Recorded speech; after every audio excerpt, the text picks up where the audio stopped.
Good afternoon. My name is Megan Edwards of Focus Communications, and today we're getting another company update from Rackla Metals, which trades on the Toronto Venture Stock Exchange under the symbol RAK. And joining me today, we have CEO Simon Ridgway. Simon, welcome back to the show. Thanks for the invite back again, Megan. So Simon, for investors out there who might not be familiar with the company, could you please give us a brief introduction of Rackla? Yeah, Rackla is an exploration company. We're working in the Yukon and the Northwest Territories in a what I will say is a new district for gold, but it's in a belt that's been very prolific in the Yukon with very large discoveries for the last 20 years or so. But we found a new area that we think is very prospective.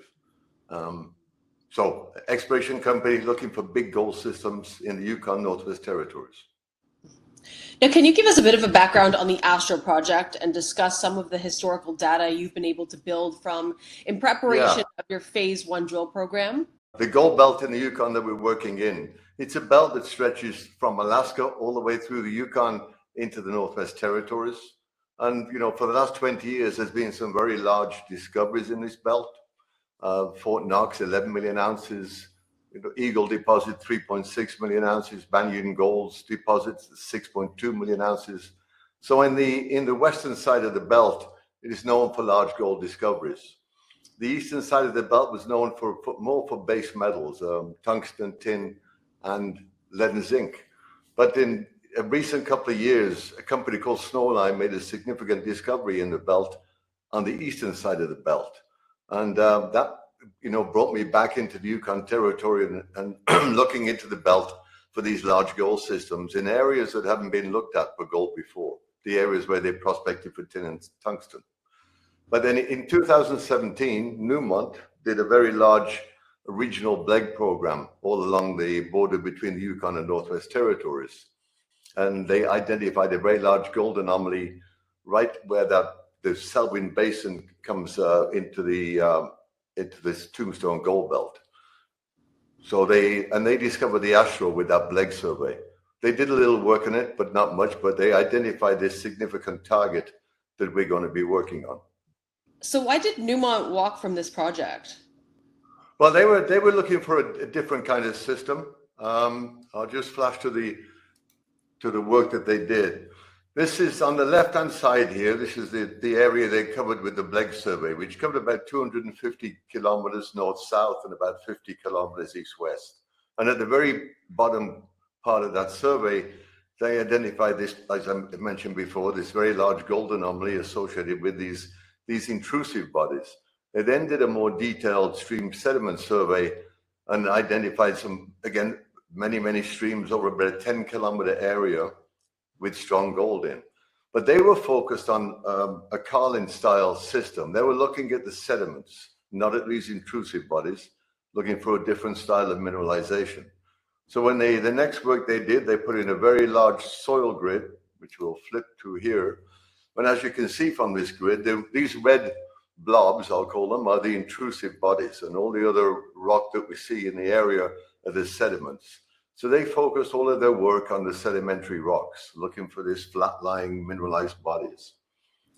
What we see from the work that they did is that all this gold was coming off the intrusive bodies, actually. The stream sediments show that, and the geochemistry of the stream sediments and the soils that they got is gold bismuth telluride, which is not the Carlin-style signature. It's more of a intrusive forces signature. And this was pre-Snowline's discovery of about a year and a half ago. So in 2019, Newmont put a couple of holes into these targets, but drilling only in the sedimentary rocks, and didn't get great results. We'll just take a look at where they did that drilling. So they put 5 holes into this target called the radio target, which is the main focus of Rackla at the moment. And they got poor results in sedimentary rocks, and when they hit the intrusive rocks below, they stopped the drilling.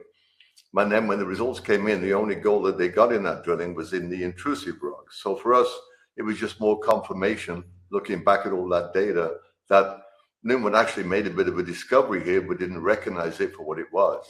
So they let the property go. They also did a big merger in 2019, which, distracted them from these earlier stage exploration plays when they acquired Goldco.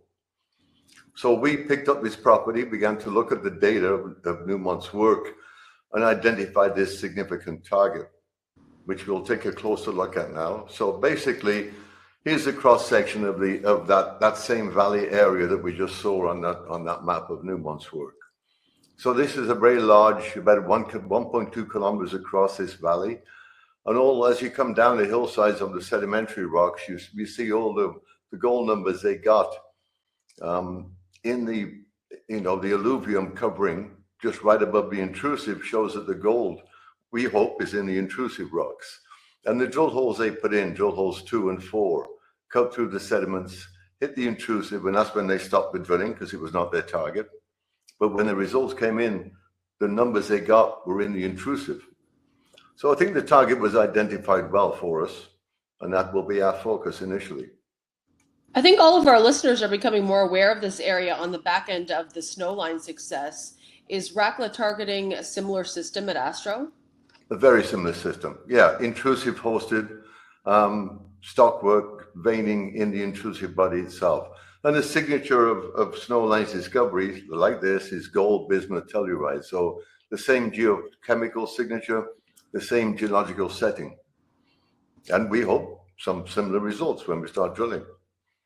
And in this week's news, you included a cross-section of the UV radio target at Astro. Can you walk our audience through this graphic and its significance for your exploration? Yeah, this is the valley. I'll just flip back a slide and we'll take a look at the geophysics. So the mapping that Newmont did, they did all their work, again, on the sedimentary rocks. This is the intrusive is mapped in here.